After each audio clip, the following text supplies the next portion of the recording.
Sayajiganj traffic विभाग की एक कचहरी है जहां पर आज वडोदरा शहर पुलिस विभाग के उच्च पुलिस अधिकारी और कर्मचारी मौजूद थे और वहां पर से आने जाने वाले वाहन चालकों को पुलिस अधिकारियों और कर्मचारियों की ओर से सेफ्टी गार्ड्स लगवा कर दिए जा रहे थे।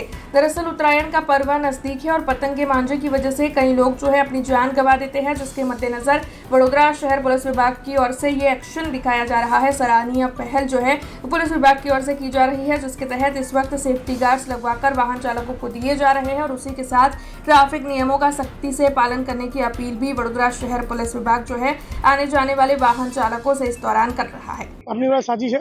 આ પોલીસ કમિશનર શ્રી વડોદરા સાહેબના હુકમ માર્ગદર્શન હેઠળ હાલમાં જે ટ્રાફિક સુરક્ષા માસ શરૂ થઈ રહ્યો છે એ રોડ સેફટી મંથ અનુસંધાને જે કાર્યક્રમો કરવાના છે, જેમાં આગામી જે ઉત્તરાયણ આવી રહી છે એ ઉત્તરાયણને ધ્યાનમાં રાખી અને જે વાહન ચાલકો છે, સ્પેશિયલી ટુ વ્હીલર્સ, એ લોકોને ગળામાં દોરી ના આવી જાય એના માટે આ જે સેફટી રોડ છે એ બધાને પ્રતિક રૂપે લગાવી આપવાની અમે લોકોએ શરૂઆત કરી છે કે જેના કારણે લોકો જાગૃત થાય અને જાતે પણ લગાવે અને આપના માધ્યમથી એનજીઓઝને પણ હું આહવાન કરીશ કે તેઓ પણ આ મુહિમમાં જોડાય અને જે સુરક્ષા છે ટુ વ્હીલર્સ ચાલકોની એમની સુરક્ષામાં વધારો થાય।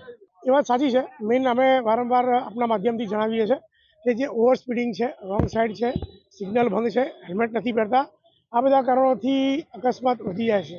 તાજેતરમાં એક બનાવ બન્યો જેમાં રોંગ સાઈડથી ઓવરટેક કરવામાં બનાવ બન્યો। રોંગ સાઈડથી ઓવરટેક કરવી એ એક જાતનું અકસ્માતને આમંત્રણ છે। તો આપણા માધ્યમથી અગાઉ પણ અમે કહી ચૂક્યા છીએ તે પ્રમાણે તમામ ટ્રાફિકના નિયમોનું પાલન કરવું જોઈએ અને પોતાની અને અન્ય નાગરિકોની સુરક્ષાને ધ્યાનમાં રાખવું જોઈએ।